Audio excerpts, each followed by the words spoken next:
我琴日查到個博主去馬來西亞度旅遊，然之後咧有一間店係有一個羅漢果龍眼冰糖燉冬瓜嘅，我想喺屋企復刻一下。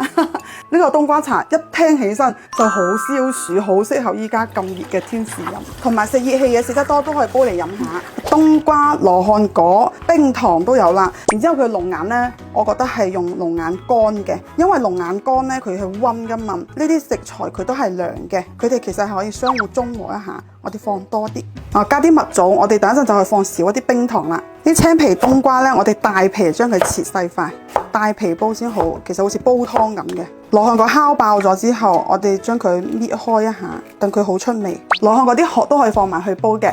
我哋呢兜材料呢，其實全部都係甜嘅，所以我哋呢放埋落去煲。冰糖就唔放住先，到最後呢，我哋試下個甜度先嚟加。咁樣煲一大煲，全家人都可以飲啦。呢個做法做出嚟呢，係嗰啲古早味嗰啲咁嘅廣東涼茶嘅感覺。嗱，煲滾之後呢，我哋校翻個細火煲佢50分鐘就飲得㗎啦。哇，睇起身好好飲啊！試一下夠唔夠甜？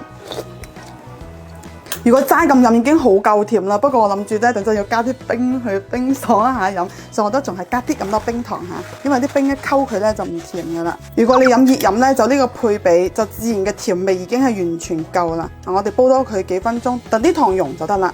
屋企啲小朋友出去玩到心水身汗啦，或者有兩聲鉗都好啱噶，熱飲都好飲嘅。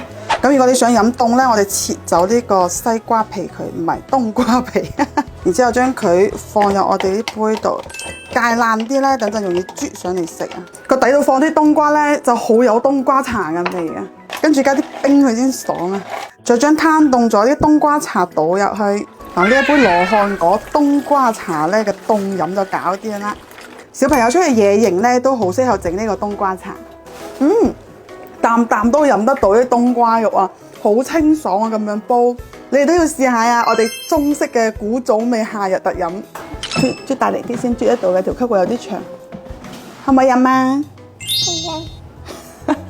大力啲，加油！加油！加油！加油！加油！